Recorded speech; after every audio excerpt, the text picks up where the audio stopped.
మీ ముగ్గురు కొడుకుల ఏం పేర్లు? శంకరి అని అరుణ్ ప్రశాంత్. ఏం చేస్తారమ్మా ముగ్గురు? ఏదో షాపులలో పని చెప్తాను. అంతేనా? ఇల్లున్నా మంచిగా ఉండుగా, ఇందిరమ్మ ఇల్లు, ఇండ్లు లేదు నౌకర్లు, ఇండ్లు లేవు నౌకర్లు, ఏది కిరాయి తప్పు కదా ఇండ్లు ఉంటాయి కరీంనగర్లో. ఏది లేదు. మీరు ఎన్ని సంవత్సరాలు అవుతుంది మీ బంగ్లా కట్టుకొని?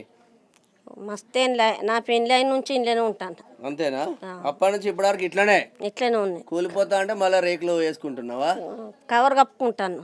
కవర్ కప్పుకుంటున్నావు. ఇక ఇది కరీంనగర్లో ఉన్న పరిస్థితులు ఎట్లా ఉన్నాయి అంటే దారుణంగా ఉన్నాయి.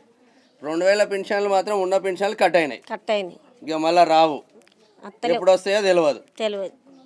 వాళ్ళ పుణ్యం, ఇక వాళ్ళ పుణ్యం మన ప్రాప్తం.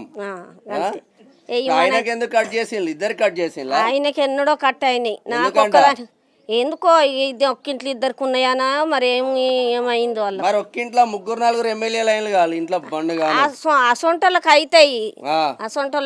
మా సొంట బీదలోళ్ళని కానరు అంటాను కదా. అంతేనా? కానరు. మళ్ళా ఓట్లు వచ్చినాయి, ఓట్ల పండుగ ఎవరికి ఎత్తావు మరి? ఎవరు మంచి వాళ్ళు అనుకుంటున్నావు? ఎవరు మంచిగా చేస్తే వాళ్ళకే ఇస్తాం. అంతేనా? అంతే. ఓకే. అందరు అభ్యర్థులు తెలుసా నీకు?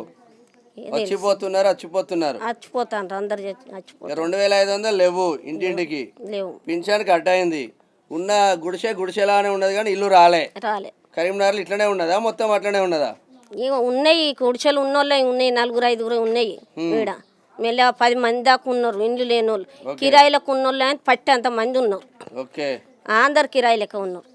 ఘోరం. 3 కొడుకులు అంట. 3 కొడుకులు కూడా తల్లికి 3 కొడుకులు 3 కిరాయికే ఉంటున్నారంట. మరి కేసీఆర్ ఇచ్చిన డబుల్ బెడ్రూమ్లు ఎటు పోయినాయి? రేవంత్ రెడ్డి ఇచ్చిన ఇందిరమ్మ ఇల్లు ఎటు పోయినాయి? మరి కాకెత్తుకపోయిందా ఎటు పోయిందో అర్థం కాని పరిస్థితిలో కరీంనగర్ 30వ డివిజన్ ప్రజలు మాత్రం ఉన్నారని చెప్పుకోవచ్చు.